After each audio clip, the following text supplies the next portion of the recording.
আদিবাসী দিবসে আজকে আমরা সমস্ত পৃথিবীর সঙ্গে আমরা শ্রীলঙ্কাতেও আদিবাসী দিবস পালন করতে যাচ্ছি।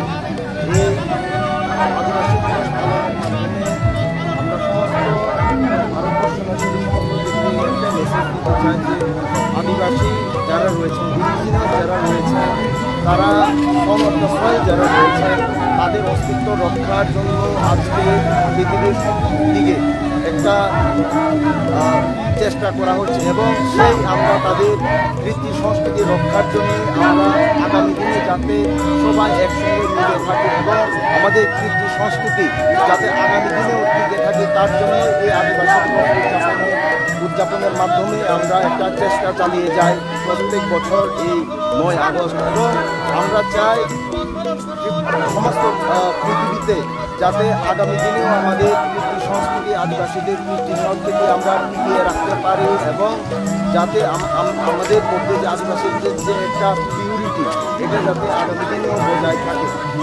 আজকে বিশ্ব আদিবাসী দিবসে আজকে দিনটা কতটুকু ইম্পর্টেন্ট মনে করেন? এটা অনেক গুরুত্বপূর্ণ, সেই কারণে আজকের দিনটিকে সমস্ত পৃথিবীতে আদিবাসী দিবস হিসেবে উদযাপন করা হয়। কারণ হচ্ছে গিয়ে আপনারা দেখুন, সমস্ত যদি আমরা পৃথিবীতে ধরি, অনেক আদিবাসী অস্তিত্ব আজকে প্রশ্নচিহ্নের মুখে রয়েছে। অনেকজন নিজের ভাষা সংস্কৃতি হারিয়ে ফেলেছে এবং দিন দিন আদিবাসীরা তাদের চিহ্ন হারিয়ে ফেলছে এবং সেই চিহ্ন যাতে আগামী দিনে আমরা না হারাই, আগামী দিনেও যাতে আমাদের সংস্কৃতি ধরিয়ে রাখতে পারি, তার জন্য আমাদের এই প্রচেষ্টা।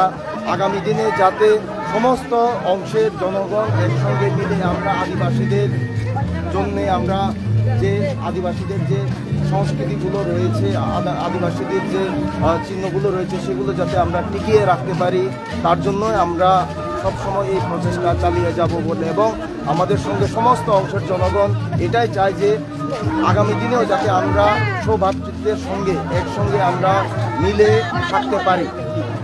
এখনো বর্তমানে আপনারা যে র্যালি করছেন, কোথায় থেকে কোথায় অবধি আপনারা শেষ করবেন? এই র্যালি আজকে আমরা ছয়লেঙ্কা বাজারে করছি। এটা বিশেষত 49তম সামান্য বিধানসভার অন্তর্গত এবং 6 নং ছয়লেঙ্কা এডিসি কনস্টিটুয়েন্সির অন্তর্গত।